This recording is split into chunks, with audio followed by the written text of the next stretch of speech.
So in Unreal Engine, you actually have a few different options when it comes to reflections. You have screen space reflections, which are the most common. Those are just on by default. They're always on unless you tell it to disable them. And they require whatever's being reflected to be in the frustum of your view, so it actually has to be shown on your screen for it to be reflected. You also have planar reflections, which will reflect anything in the scene.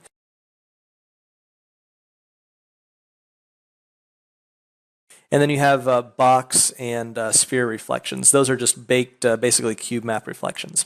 So I'm going to show you how to use all of these. So I'm going to disable the planar reflections that I already have in my scene.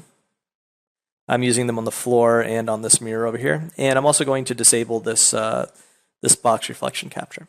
So right now I'm only using screen space reflections.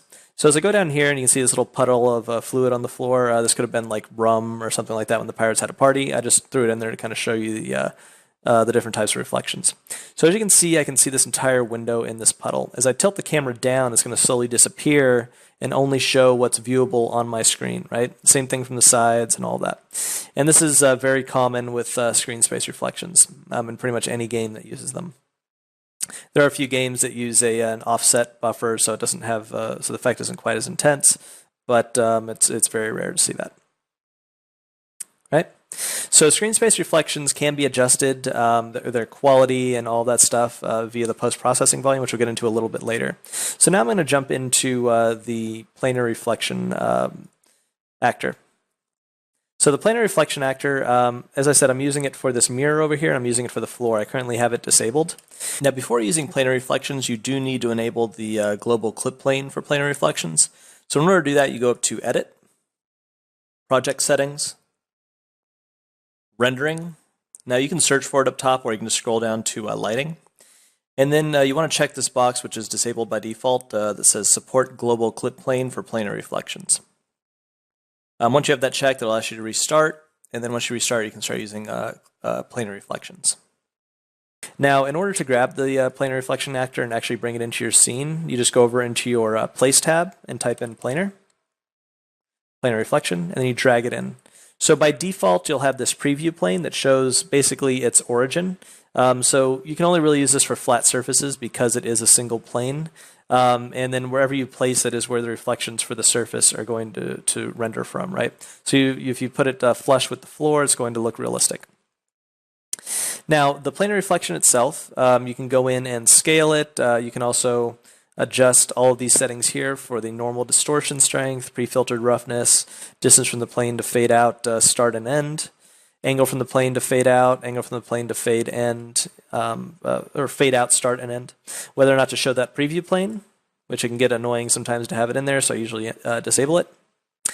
Pre-filtered roughness distance, screen percentage. So this is basically how high resolution the reflection is based on your screen's resolution. Extra field of view you can add into it. Render the scene as two-sided, and LOD distance factor. And then also in your scene capture, you can modify all of these settings. And then here you can choose whether or not it's visible. So I'm going to delete the one that I just threw in there because I already have two in my scene. And I'm going to enable them again. Now, if I go over to this mirror over here, you can see that everything in the background is rendered even though it's not in my screen space. This is what a planar reflection does. So if you want to create a mirror or anything like that and you don't want to use like a camera with a render to texture, you can do it this way. So then if I go in and disable it, you can see what it looks like without it. It's not really reflecting anything until it gets into screen space, right? Then I enable it again, and it's reflecting. And you'll also notice that I have a little bit of dirt like at the edges of this mirror and things like that. So your roughness is what controls what's actually being reflected on the surface if you have the planar reflection tied to it. And another thing you'll notice is there's this little cube coming out of the planar reflection. So this is actually going to be your distance from plane, fade out, start, and end. And this kind of just represents what your surface is going to look like, or what your planar reflection shape is.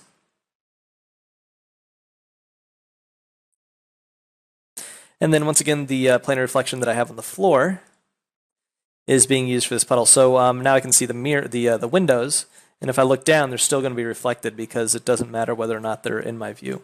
So if I go in and I disable this, actually on this one, you can see the difference between screen space and planar. So if I enable it again, then it's just reflecting it completely, regardless of whether or not it's in my view. The next reflection actor type that I want to show you is going to be the box reflection capture, which once again, you can just go over here and type in reflection, and you'll see a box, planar, and sphere reflection. So the box reflection basically projects its reflection as a cube rather than a sphere, right? So for something like this, where I have vertical walls, like basically a bunch of 90-degree angles, a cube reflection just makes more sense. So if I go in and enable it, you can see how it brightens up the scene slightly. This is basically just taking a screen, basically a cubic capture of my entire scene, baking it into a cube map, and then baking it in as a baked reflection. So if I go in here and I disable this planar reflection, you can see that I still have a baked reflection of my scene based on the origin of where that box reflection capture is. And once again, you can go in and modify things like the transition distance between this. So you can have multiple box reflection captures in your environment, depending on, maybe you're walking down a street and you want the reflections to transition from block to block. You can do that. The overall brightness of it. You have all these settings in here that you can modify. You can also tell it to use a specific cube map rather than capturing your scene, similar to the skylight actor. And then if you do that, you can go in here and select one from the drop down. It'll actually use that for your baked reflections rather than capturing your scene. Right. So I'm going to go back in and I'm going to re-enable the planar reflections and put everything back to the way it was. Go back into game view so you can see how all the reflections look. And then another thing to keep in mind is when you're using the forward renderer, which is much more efficient for rendering, especially for VR and things like that, it gives you around a 30% overall performance increase. Certain screen space effects or all screen space effects are not usable. So screen space reflections and things like that will not work in forward, so you actually have to use planar reflections to get real-time reflections on your surfaces. All right, so I think the last thing we're going to jump into is going to be post-processing, and with that I'm also going to show you how to modify your screen space reflection quality and things like that.